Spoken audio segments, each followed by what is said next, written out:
Now, in the book, you speak about dealing with mental illness Yes. and drugs and being Yes. in a really horrible place. Now, I think people watching this will, I mean, they must read the book, but how were you able to pull yourself out of that? Oh, okay. How was I able to? I think time heals, and if I look back, it wasn't a mental illness as such. I think I was suffering from severe trauma. And at the time, my mother, she'd come and see me every day, and she'd sit there, and sometimes I wouldn't say a word.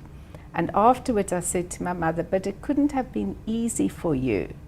So how did you cope, I said to her. So she said, no, I knew you were going to be fine. And I think my mother just very patiently sat with me, didn't get into the whole drama of, oh, my daughter's mad or whatever. She just knew, okay, I'll come through it. And I came through it, and what helped me when I was in hospital, I drew and I painted, and I've still got piles and piles of drawings and paintings from that time.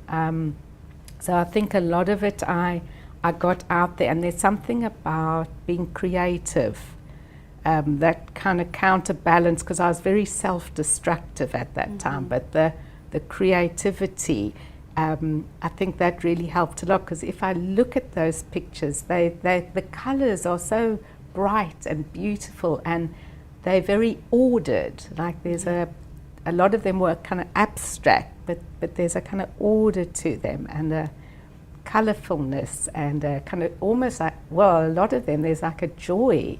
So I think I kind of lost myself in the colors and the shapes, and I think that went a long way to kind of pulling me through. And I think when that emotional energy, you know, when you're going through a lot, and it's like you don't know where to go with your feelings, and that was a place I could just get that emotional, all those intense emotions out onto the page and process it that way. Now, you say that you were very self-destructive. We read about it in the book. Can you talk us through what was going on for you? What were you doing that was self-destructive? Okay, I took lots of overdoses because I just didn't want to wake up in the morning, because I just felt I don't know how I can get through the day. It felt like I can't do it. It's too much. So I would take, I don't know how many overdoses, probably more than a dozen. Wow. And sometimes I'd stick my head in the gas oven. You know, in England you have gas ovens.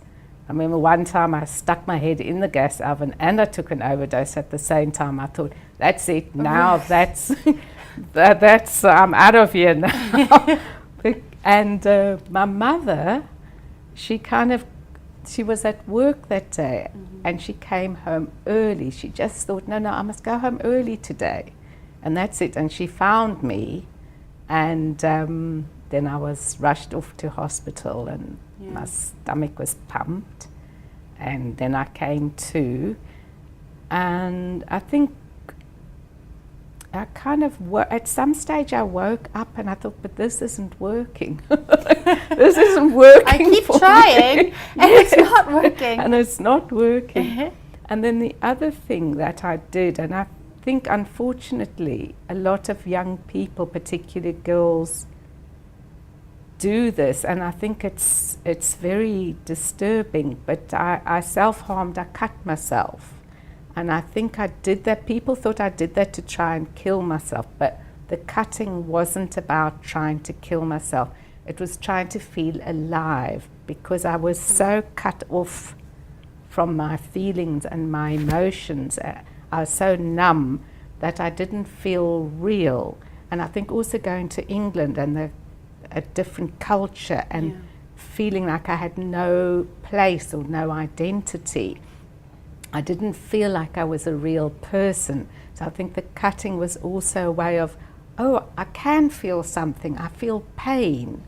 I am real. I am alive. And I wouldn't be surprised if maybe a lot of young girls who are still doing self-harm maybe it's the same for them.